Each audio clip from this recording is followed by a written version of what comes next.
Have you ever tried Googling yourself or typing your name into the Internet Archive or Trove? What did you find? Because that, ladies and gentlemen, is your online presence.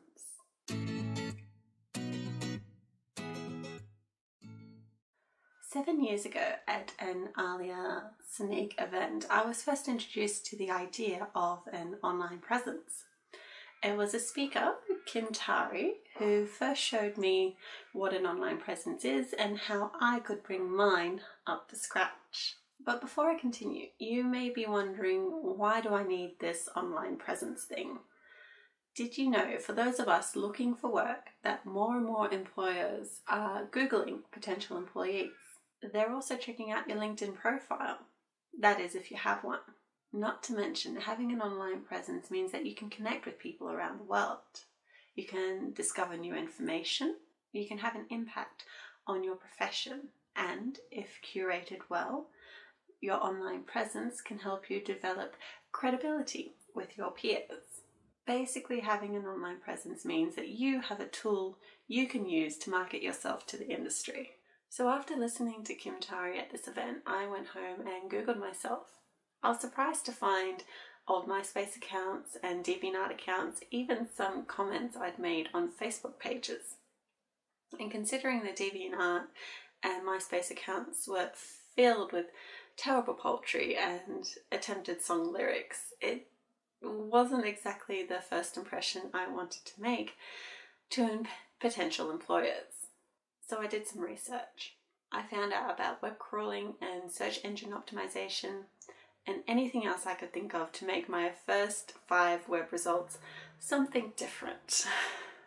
In the end, I decided that the best way to change my first 5 web results was to be active online.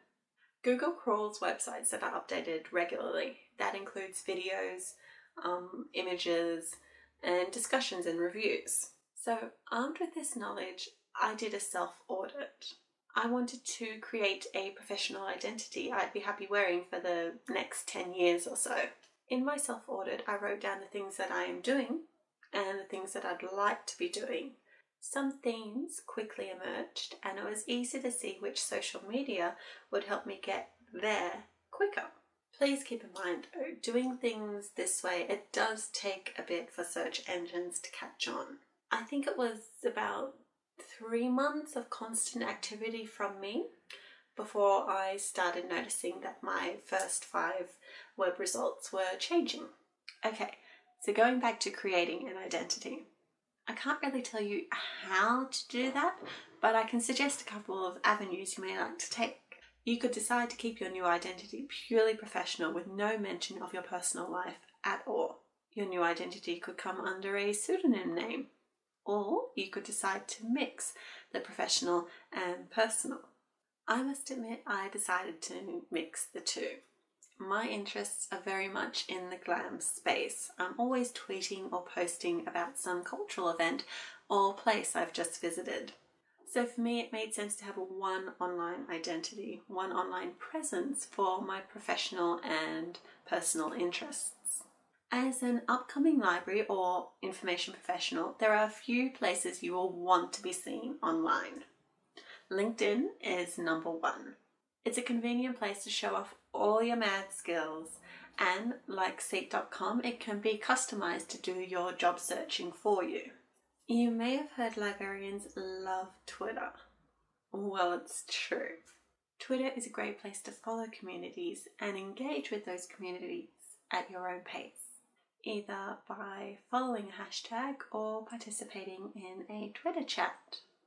Or if you're a visual person, you would enjoy Instagram.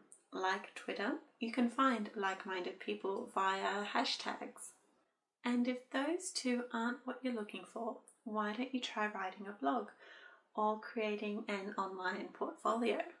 So if you did everything I just said, then you'll have some online content that's all about you, that lets people know what you can do, and that projects the professional image that you want to put out there.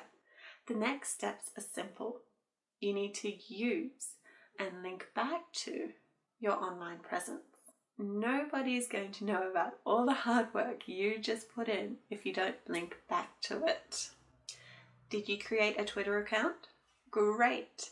In the bio section, put a link to your blog or your LinkedIn account. And if you created a blog, make sure you have social media widgets that go to your Instagram account or your Twitter account. In the description below, I've got links to articles about what to put in your LinkedIn profile, Twitter etiquette, and how to use Instagram for your personal brand. I hope you find these articles as useful as I did when I was developing my online presence. To recap, what are the steps to creating an online presence? Research. Find out what you already have online and do a bit of a cleanup. Create. Decide what sort of professional you want to project. Curate. Create social media accounts that can help you to project that professional. And finally, use. Network using your online presence and link back to it. I hope this video has been helpful and given you some tips on starting your own online presence. Stay tuned because my next video will be about your cover letter and how to write it well.